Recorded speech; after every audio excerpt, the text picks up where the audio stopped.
안녕하세요. 오늘은 신약성경 고린도 후서 11장을 좀 깊이 파고들어 볼까 합니다. 네, 이 장은 사도 바울이 자신의 사도직에 대해 아주 열정적으로 변호하는 좀 격정적인 내용이죠. 맞아요. 특히 그 고린도 교인들을 막 현혹시키던 다른 가르침들, 그 거짓 사도들에 맞서는 바울의 그 절박함, 이런 게 느껴지더라고요.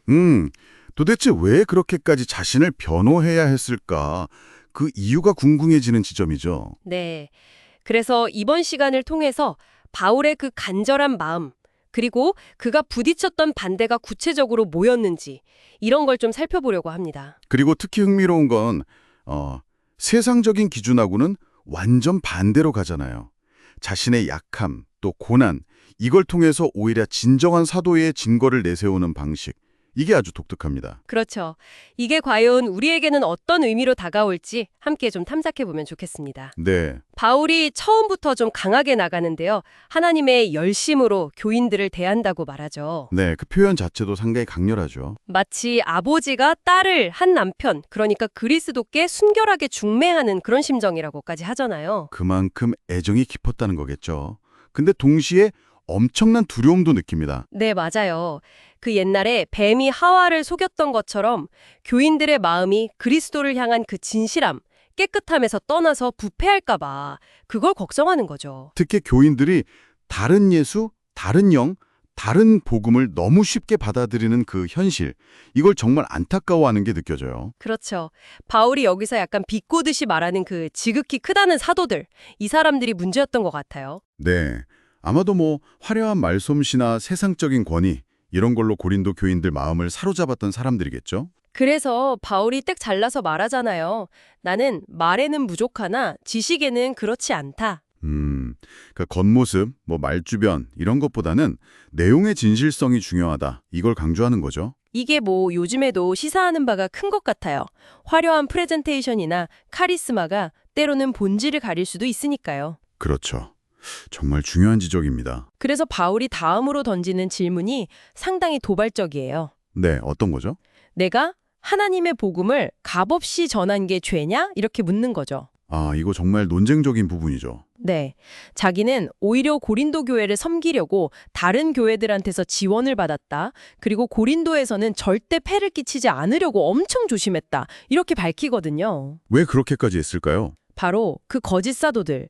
그들이 이제 자신들과 동등하게 인정받으려는 그 기회, 그 빌미를 아예 없애버리려고 했다는 거죠. 아하, 일종의 전략이었군요. 그들과 엮일 여지를 안 주겠다. 네.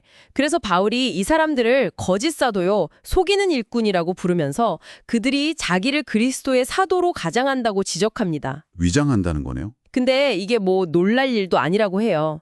왜냐하면 사탄도 자기를 광명의 천사로 가장하니까. 와, 이거 정말 강력한 경고인데요. 겉모습은 얼마든지 속일 수 있다는 거잖아요. 그렇죠. 결국 평가는 그들의 행위대로 이루어질 거다. 이렇게 말합니다. 이걸 보면 우리가 어떤 영적 권위나 주장을 평가할 때 그 겉으로 보이는 화려함이나 확신에 찬 태도, 이런 건 너머에 뭘 봐야 할까, 이런 고민을 하게 되죠. 이 자랑을 좀 하겠다고 나서는데요. 네. 근데 그 방식이 아주 특이하죠. 네. 세상적인 방식이 아니라 자기는 어리석은 자와 같이 뭘 자랑하겠다. 바로 자기의 약함과 고난을 자랑하겠다는 거예요. 아, 이게 정말 역설적인 부분이죠. 그가 적었다는 고난 목록을 보면 와, 정말 상상을 초월합니다. 여러 차례 매 맞고 감옥에 갇히고 네, 40에서 하나 감한매를 5번, 또 태장으로 3번 맞고 돌로도 1번 맞고 폐가 파손된 것도 3번이나. 강도의 위험, 동족의 위험, 이방인의 위험, 심지어 거짓 형제들 속에서의 위험까지. 굶주리고 목마르고 헐벗고 취해 떨었다고. 그 다메섹에서 광주리를 타고 성벽에서 탈출했던 그 일화 있잖아요.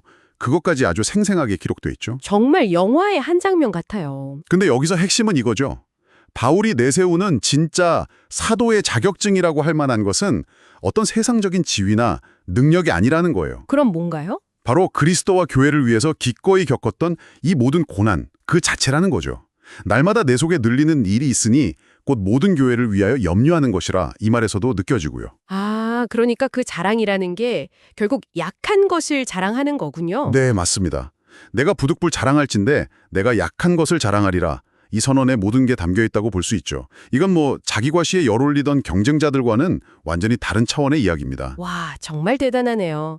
자신의 약함을 통해서 오히려 진정한 강함과 헌신을 증명하려고 했던 거군요. 그렇죠.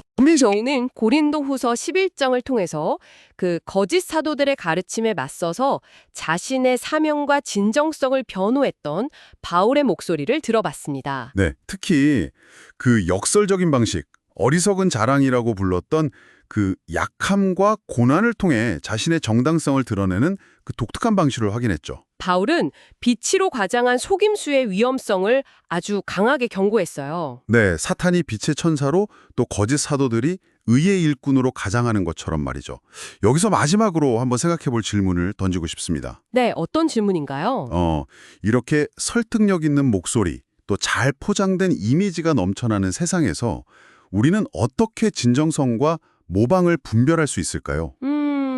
정말 어려운 질문이네요. 특히 어떤 영적인 주장이나 이념적인 주장을 평가할 때 말이죠. 겉으로 보이는 모습이나 뭐 단호한 주장, 이런 것들 너머에 우리가 중요하게 생각해야 할 기준은 과연 무엇일까요? 이걸 한번 고민해 보시면 좋겠습니다.